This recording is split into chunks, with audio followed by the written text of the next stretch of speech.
go.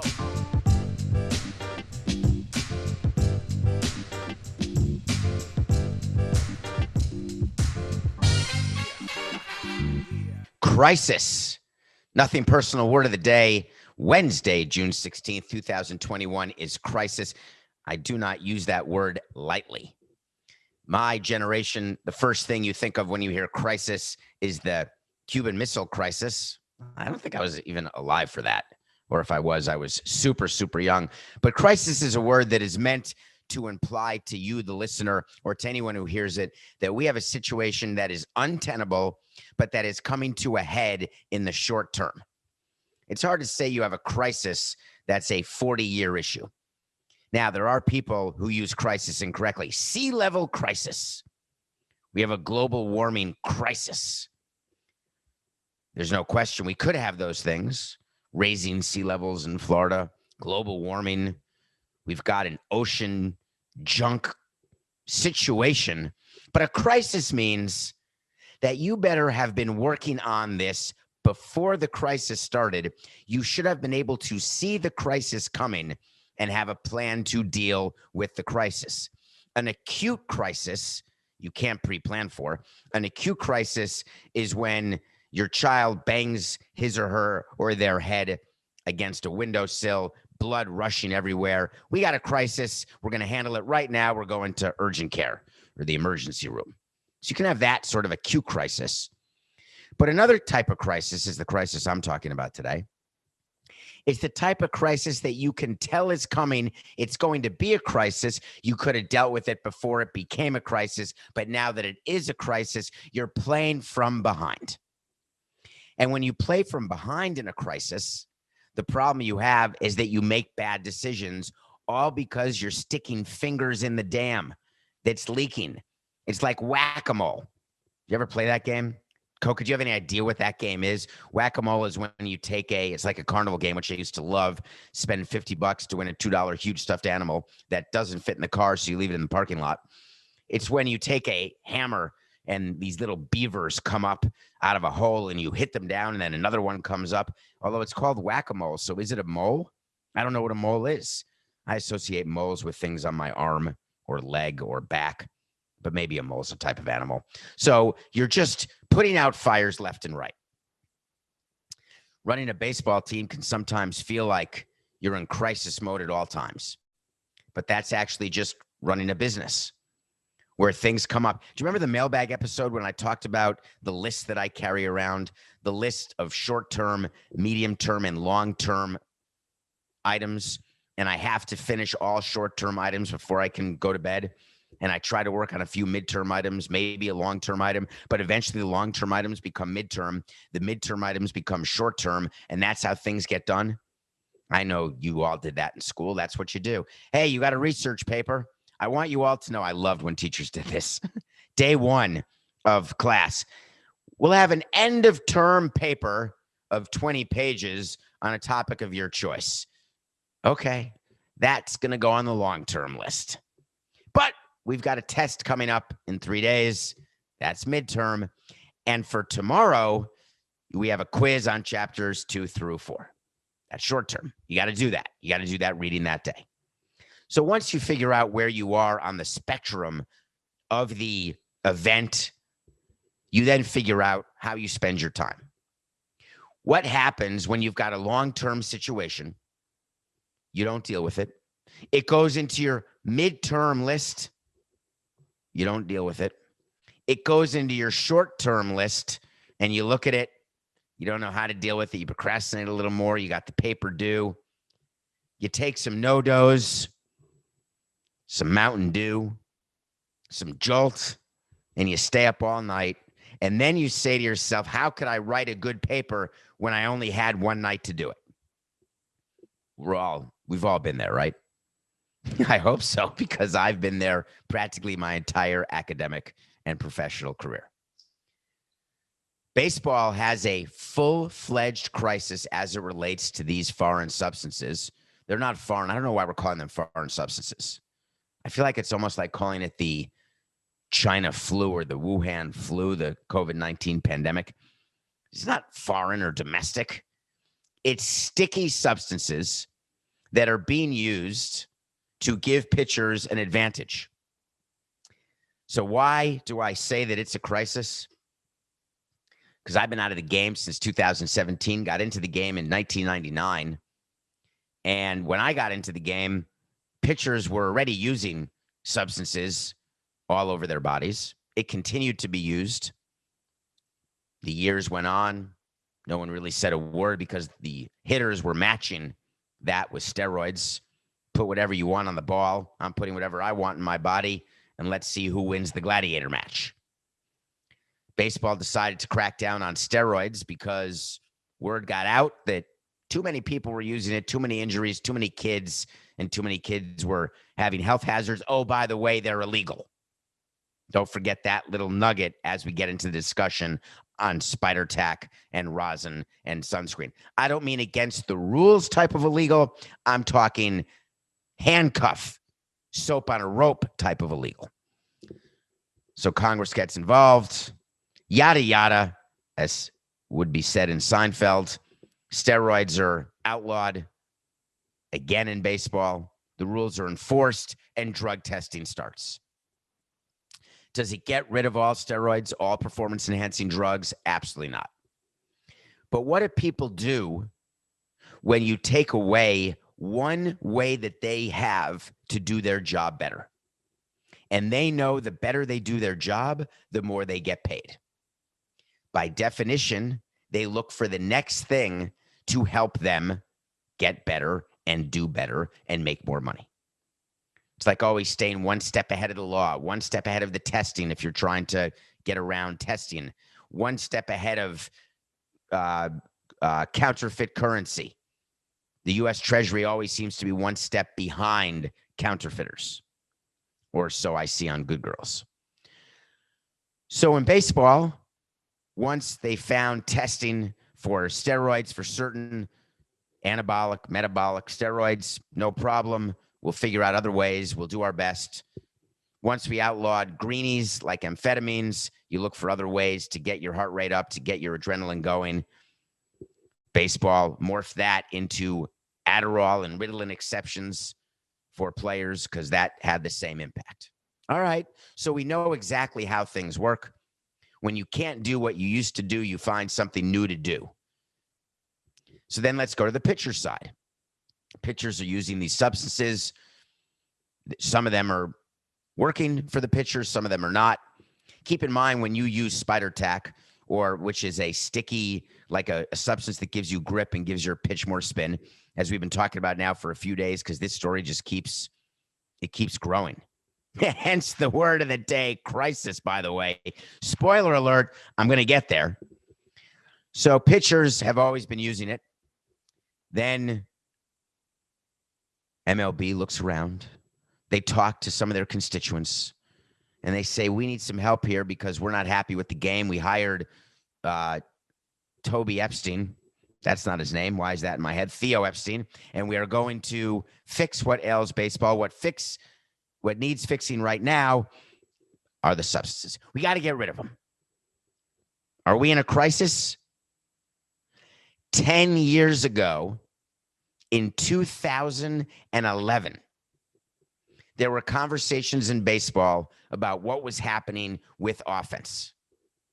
9 years ago, long term. 8 years ago, should we do anything? Still long term. 7 years ago, not getting better. 6 years ago, we're doing new TV deals. We're okay. 5 years ago, wow, I can't believe some of these pitchers who are just coming up. Josh Hader, that stuff is, I've never seen anything like that.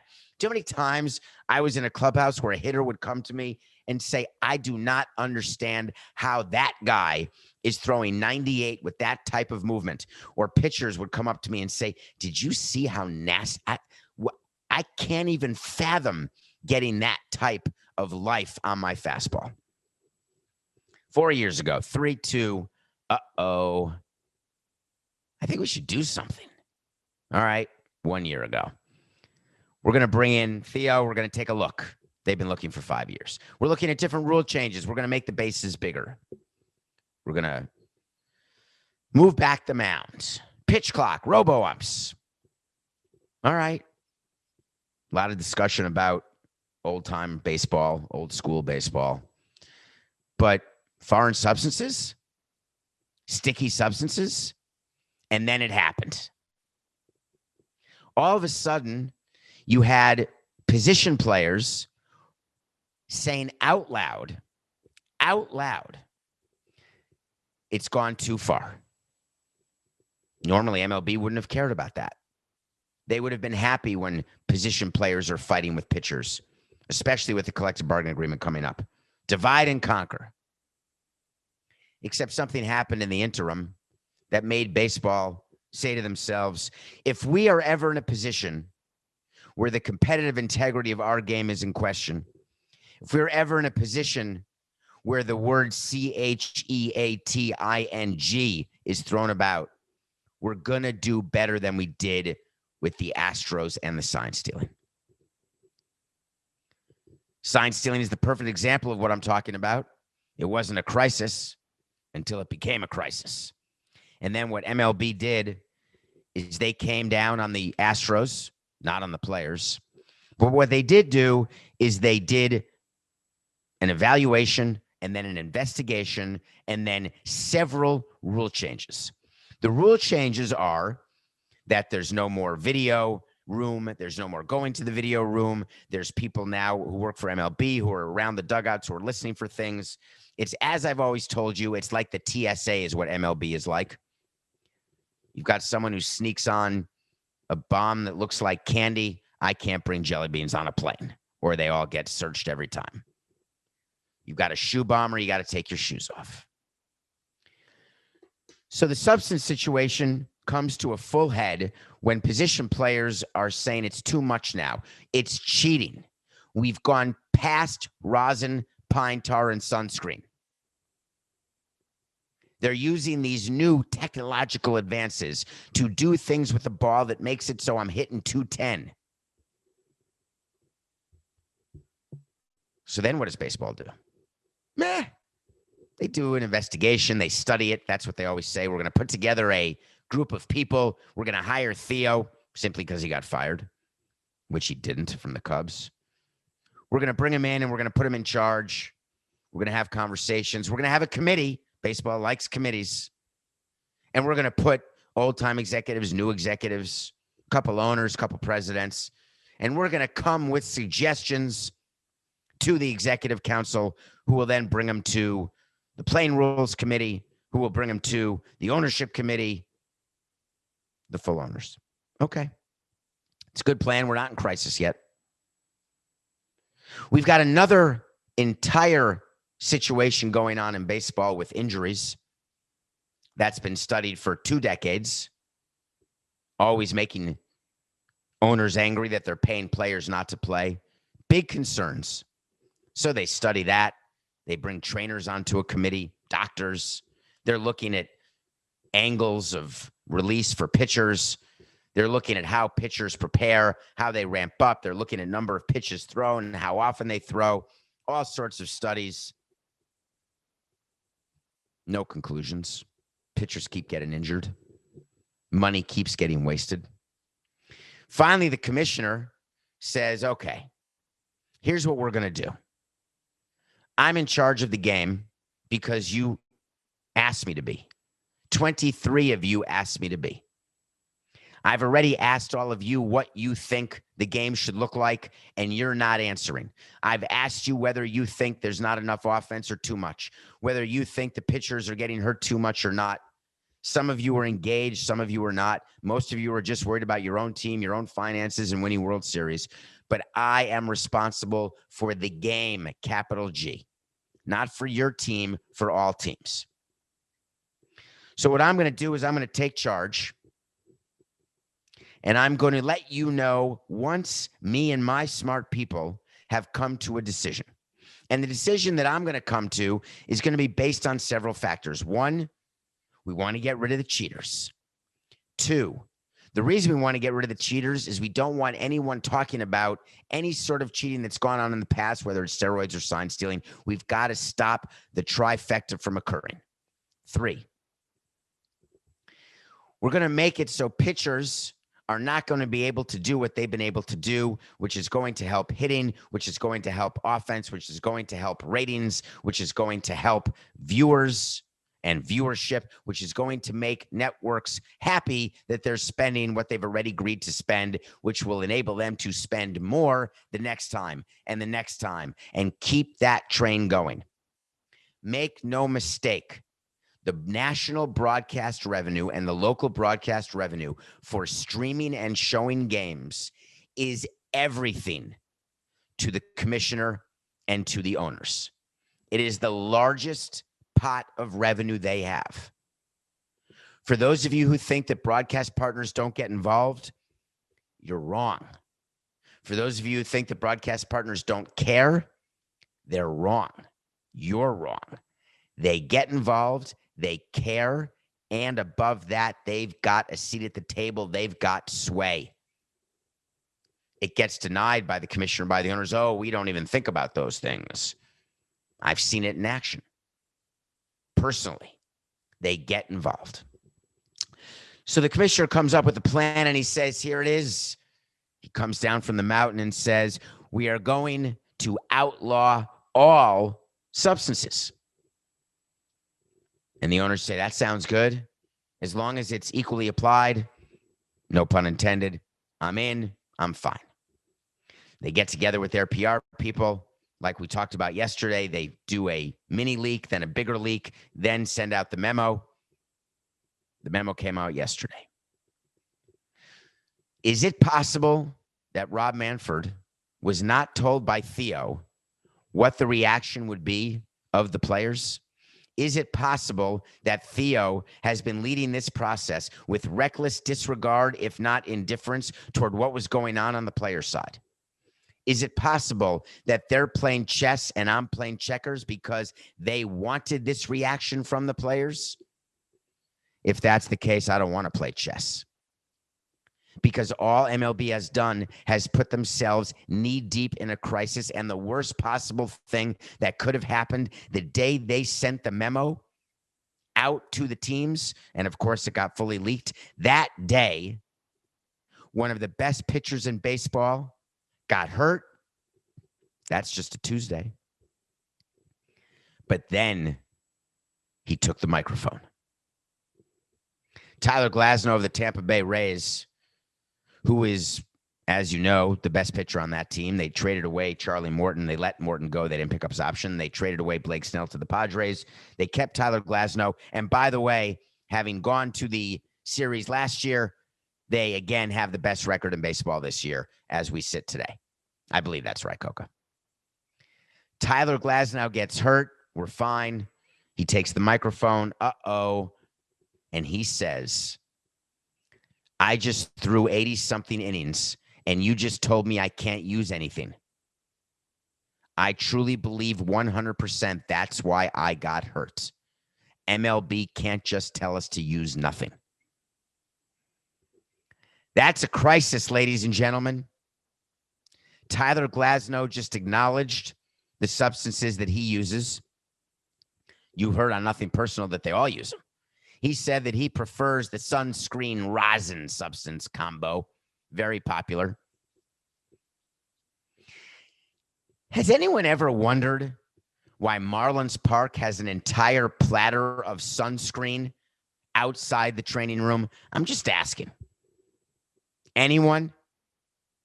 It's got a roof. And there's night games. I'm just spitballing here. But did it not occur to anyone why there was a load of sunscreen that would come in every season, like toilet paper? I digress. So Tyler Glasnow goes public, and that's it. MLB is in full-blown crisis. And here's what they need to do. They need to call the union, and that's the first problem. The first step of my crisis solution consulting company, CSC, is to call the union and say, I've got a question. But it's not going to be Rob. It's not going to be Dan Hallam. It's going to be Theo or Mike Hill calling not Tony Clark, not Mayer, the number 2 guy, people below. Quick question, guys. Are you telling your players that the lack of using substances is something that is causing them to get hurt? Are you telling your players that they should be going public against this video? Because you've got position players who are going public in favor of these new rules. You've got pitchers who are going public against these rules. And that's making you all look bad and us look bad. So could you scurry around and speak to your union reps and just find out for me whether or not this is a league-wide or team-wide or individual situation? Why is baseball going to do that? And why should they do it? Because they already know the answer to the question. The answer to the question is the players' union has not been on top of this at all, because the players' union is completely disorganized in terms of the issues that matter to all constituents. Constituents, in that case, are pitchers and position players, and they've got 2 separate agendas. Second step, MLB, Mike Hill, and Theo Epstein. Don't do a call with managers the way they did, where they tell the managers what's coming and tell the managers to get the pitchers used to not using them. They actually go meet, wait for it. I know this is sacrilege. Unheard of. Doesn't happen. They go meet themselves with players. And they can do it. You can do it on Zoom. You don't even have to go in person. They go meet the teams. They can do it. I've seen it happen. And you say the following: whether you want to believe it or not, we want the league to grow. We want revenue to grow. Whether you believe you get enough percentage of the revenue growth, you can negotiate that with Dan Helm and Rob Manfred. My job is different, says Mike and says Theo. My job is to make this game more watchable, make this game better, and to make injuries go away to the best that we can. Tell us what we can do about the fact that hitters are hitting 230 and that all that's happening are strikeouts, walks, and home runs. Help us. Help us help you. Help me help you, Jerry. Third step. Write another memo. Have another press conference. And get rid of these rules. Every single rule that you announced yesterday, get rid of them. Are you following me? Because my first 2 steps, if they're done correctly and happen at all, you never get to the crisis. You've worked on the long term and the midterm problem. But now that you didn't do step 1, you didn't do step 2, there's no communication with the union. There's not proper communication with players in advance directly. Now you're dealing with Tyler Glasnow. Now you're dealing with Trevor Bauer. Now you're dealing with Shane Bieber hurt. Max Scherzer hurt. Injuries at an all-time high. And you have done nothing to communicate with players in advance. So now we're at the third step where you have no choice. Your hair's on fire. You're taking the no-dose. You're drinking the jolt. And you've got 1 day to do it. Super League. What do you think of when I say Super League, just out of curiosity? They changed course in 24 hours. Same situation. They didn't do step 1 and step 2. They didn't do enough long-term and midterm, and then they announced it, and then they backtracked in 24 hours. It makes you look terrible, totally disorganized, but in a crisis situation, it's a game of adjustments. MLB needs to take the memo that they just released and throw it in the garbage. They need to not have umpires checking pitchers before and after every inning starting June 21st. They need to have pitchers continue to do what pitchers were doing, because you cannot, and I'm not a player guy, you know that, but in this case, it is a non-starter. You have to be a player person. You cannot ask a player to change what he has been doing with 0 notice, or a week or 2 weeks. I grant you they've been breaking the rules. It's like asking a football player to stop wearing a cup with no notice. You can't do it. And you're risking bodily harm. Do you think MLB will rip up this memo? Do you think MLB will not suspend a pitcher for 10 games? I gave you the wait to see that said they would, and they're going to. Do you think MLB actually cares what Glasnow or Trevor Bauer have to say? Unfortunately, they don't. And the reason I know they don't is I've been in the room where it happens, and I've been one of the people who mocks and laughs when players talk to the media or players say things. We just say, yeah, whatever. But in a crisis situation, you've got to change every way that you have made every decision that led you to that crisis, even if it was just procrastination that led you there. You've got to change the status quo. I'm looking for that to actually happen. No, I'm not. MLB is so dug in on foreign substances and on getting the offense better and thinking that this is the way it's going to work. They're so dug in on not believing players that they actually need the foreign substances so they don't get hurt. They don't buy any of it, but they should. Don't you look at all the injuries that have just happened? More than ever. We predicted injuries would happen at a rate that was unheard of, because when you have a 60-game season with starting and stopping spring training like what happened in COVID, to go back to a spring training then 162 games, it's just impossible for players to do. Tyler Glasnow is in trouble. He really is.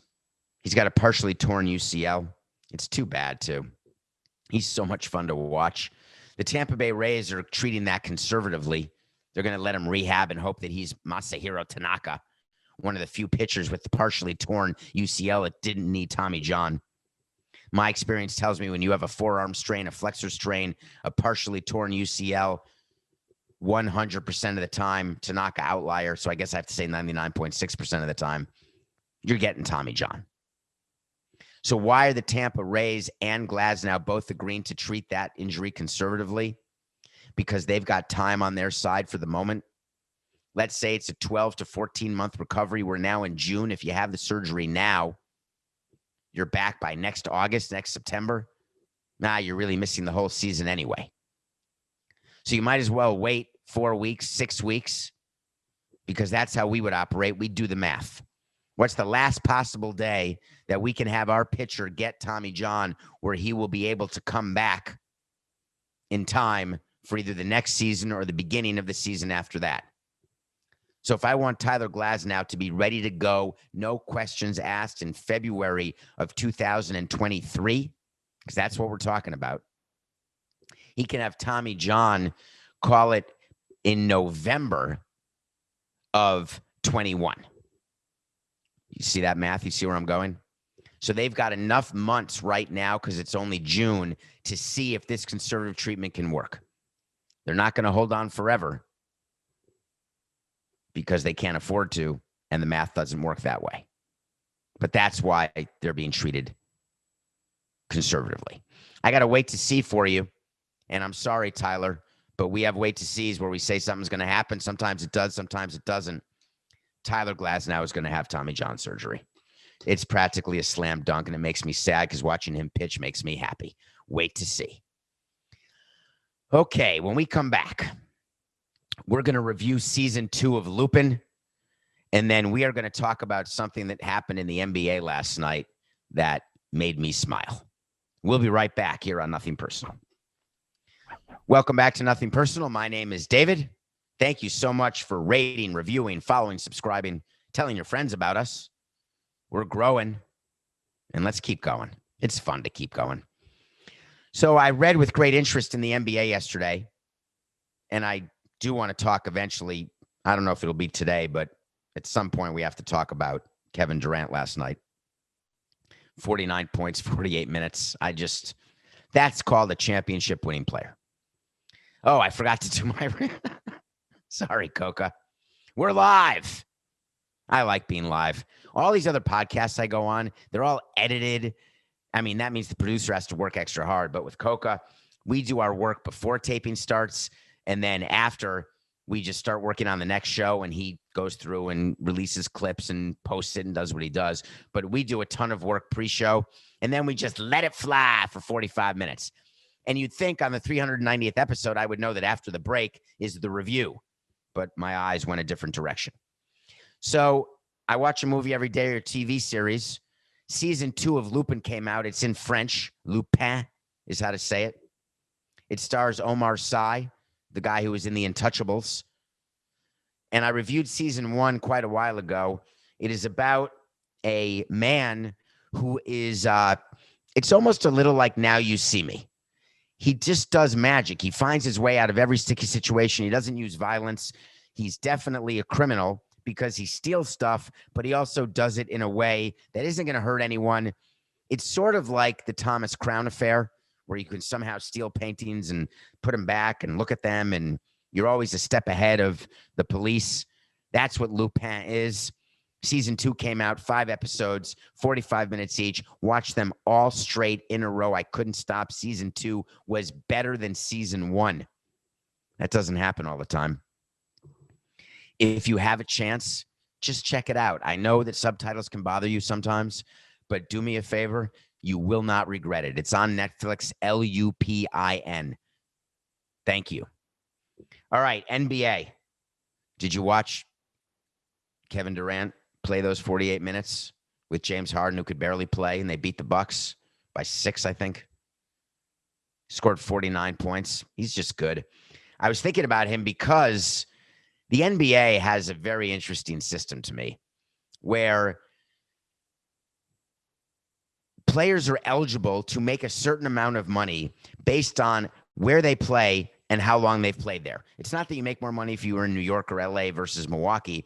It's how many years you've played there, where you are in your career. But then there's another little nugget that is very strange to me.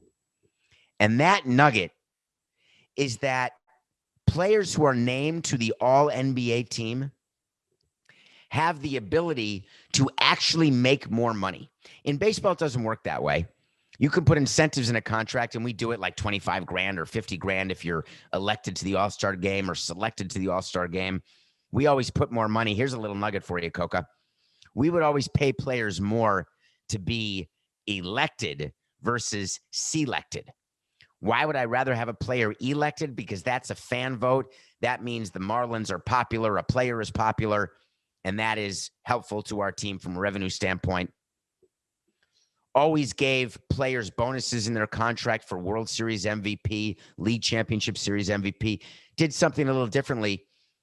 Offered way more money for those than for regular league MVP or Cy Young. Why do you think that is? Because if you win the World Series MVP, by definition, we've won the World Series. So we would offer players in a long-term deal like $1 million, maybe more, to win the World Series MVP, because we know if we win the World Series, we're going to make $50 million in revenue. But for a player who wins a regular MVP or finishes second in the voting or fourth in the voting, that means we've got a great player, but our team could still be crap, in which case we get no benefit by having this player. Like the year Stanton won the MVP, it was great. I was happy for him in 2017. He was the best player in baseball for me, certainly in the National League. But that didn't help our team win, and it didn't help our gate revenue. But in the NBA, when you are named to an All-NBA team, and the All-NBA team is selected by sports writers and broadcasters. So sports writers and broadcasters have a player's fate in their hand, because if you are named to an All-NBA first team, second team, third team, that's what they name. So 15 players, you can make all this money. Jayson Tatum is an example of a player who did not make an All-NBA team. He's a great player for the Celtics, not in the top 15. He is now disqualified from earning an escalator in a contract that would have been $32 million. Joel Embiid is another player. He's still in the playoffs, obviously, tied at 2 with the Phillies. Game 5 coming up tonight. Named to the second team All-NBA. Do you know that he is now super max eligible? He can sign a 4-year, $191 million deal. That wouldn't start till 2023 season, but he's eligible because of and including the fact that he's on the All-NBA team. I find it to be extremely problematic. Extremely. Because players can be named to the All-NBA team when they're not one of the top 15 players in basketball for that particular season because of their name, because of their reputation. Should Kawhi Leonard be on the first team All-NBA team when you play 51 out of 72 games? 51 of 72, do the math, 5/7. That would be in baseball, playing 100 games out of 140. Would you agree with that? So out of 160, you're playing 110 games. You're not winning an MVP. You're not one of the top 5 players in baseball when you're not playing that much. It's just impossible. I'm bothered by it because I don't want players to be remunerated based on relationships with sports writers or broadcasters. You want to use that to get into the Hall of Fame? I'm good. But when it comes to what players are going to get paid, I've got a problem. I didn't have a problem with the nothing personal pick of the day. I mean, we were winning. The Blue Jays were beating the Yankees. All of a sudden, the Yankees come back and beat the Blue Jays last night. We're back to 78 and 59, 19 games over. And the reason I'm pissed off is I don't like losing a game in the late innings in baseball, but I especially don't like it when I pick against the Yankees and they win because all the Yankee fans come out on Twitter and say, phew, thanks for picking against them because every time you pick against them, they win. But I'm not giving up. I'll tell you why. I'm going the Blue Jays again. The Blue Jays are a better team than the Yankees. I'm extremely sorry to say that, but they really are. And tonight, we've got Garrett Cole going for the Yankees. Why is that interesting to me? Because if you listen to the last week of Nothing Personal, Garrett Cole is the poster child for sticky substance and spider tack. The amount of pressure he has on him is so significant, not only because the Yankees are only 2 games over 500, but he is in the starting, really, first 2 years of a long-term $300 million deal. And if his greatness was based on spider tack, that's no bueno. So I'm going with the Blue Jays over Garrett Cole. I don't think that Garrett Cole without substances, and he's not going to use them tonight, I promise you that. I think he is no match at all for the Blue Jays. So what does that mean for the Yankees? Well, one of you asked me that question. You know what I want? I want to talk to Samson. So you want to talk to Samson. We still miss you, Clarence. So you want to talk to Samson from the movie Half Baked. For all the new listeners on Nothing Personal, thank you. Half Baked is a movie. It is way better to watch it fully baked, but if you only want to watch it 1/8 baked or not baked at all, that's up to you. But in that movie, there's a character named Samson, and people want to talk to him. Get into my Twitter, David P. Samson, DavidPSamson. Hit follow. You're also supposed to hit subscribe on the YouTube channel, Nothing Personal with David Samson, even if you're not watching. Because you could watch me right now. You could see that I'm wearing a blue shirt and a blue jacket, holding a pen while playing with a binder clip. And I have got a bracelet that I play with during the show, too. And I also keep a yarmulke for my son's bar mitzvah. That's all that's in front of me right now. I swear to God, it's true. Oh, sorry. I'm going to show you everything right now. I've got a handkerchief in case I start sweating. I've got reading glasses right here in case I can't read what Coke is writing on the document. And I've got a bottle of water in case I start coughing up a lung. And then a notebook, which has some notes on it, including what time the show started and what time the show ends. That's true. That's what's in front. Oh, sorry. One more thing. A mouse. So you want to talk to Samson, get on Twitter, ask a question. And your question was, As president of a Major League Baseball team, did you tell your GM what to say to the media when your team was struggling? Thank you for asking that. I love that you did. I spent every day with our GM and with our president of baseball operations. Watched every game. Went to 160 out of 162. Well, went to average all 81 home games, approximately half the road games. So I would attend 120 of the games, sometimes more. That would be a minimum. And then on top of that, I would watch 162. There's no question about it. Even wherever I'm traveling, middle of the night, doesn't matter. I am watching. Back in the start of my career, I had to watch. Does anyone remember there used to be little pagers that had little computer dashes and slashes that represented runners that were on base, and there'd be the number of the person at bat, and then when a ball or a strike came, because there was no MLB.com or MLB TV, it just didn't exist. I don't know why that was in my head, but I would sit there in the middle of the night if I were overseas, and I would watch every Expos game at that time. So I'm sitting and I'm talking to the GM, and every day we're talking about status of the team, both on a long-term basis, on a midterm basis, and on an acute short-term basis. What's going on tonight? What do we have to do for tomorrow's game? What's going on with any injuries? What's going on with any pitchers that need to come up, players that need to be sent down? How is our bullpen for the next day? We're going through all of these issues at all times during a game. We know very well, if you're the Yankees, that Brian Cashman has been the general manager there the entire 2000s. Just put that sort of in your cap, and longer. But since before 2000, we're now in 2021. That's how long Cashman's been there. Cashman's won championships, a lot of them. What's he at, Coca? 5? He definitely won in 98, 99, 2000. I believe he then won 2009. I think maybe one in between. He lost in 03. He lost in 01. I don't know how many rings Brian Cashman has, but I want to say he's got 5. Could be 4. Coca will be able to figure that out very, very quickly if he so chooses. He's got 4. Thank you, Coca. So I'm right. 98, 99, 2000, 2009. Is that it? That's relatively interesting. But if that is correct, I don't know why that'd be in my head. That's actually sort of weird and freaky that I would know that when I can't remember so many other things that I should be remembering. So Cashman has had an opportunity to see it all. He's seen the top of the mountain, and he's seen teams that have underperformed. When he meets the media, everyone pays very close attention, and he met the media yesterday and said things that made me smile. Quote, when talking about Aaron Boone, he said, "We made this bed and we're going to sleep in it. We are in this together. I promise you, and I promise our fan base, we're going to do everything in our power to right the ship."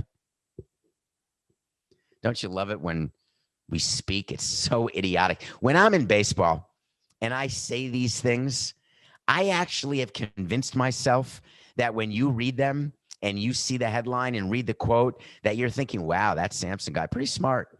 Those are pretty good metaphors and analogies. Sometimes even the occasional simile. We're in bed together. I promise you, Aaron Boone is not in bed with Brian Cashman. I guarantee it. We're going to right the ship. The ship's taking on water, but we're going to do what we can. We've been working on it day and night. Just picture them with a pail. I'm picturing them on like a pirate ship, and they've got their pail, and they've got their patch on, and they're taking water out of the boat one pail at a time.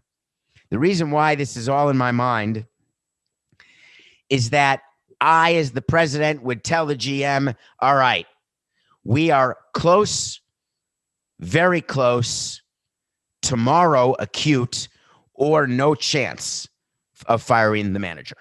That's not coming from Brian Cashman. That's coming from above.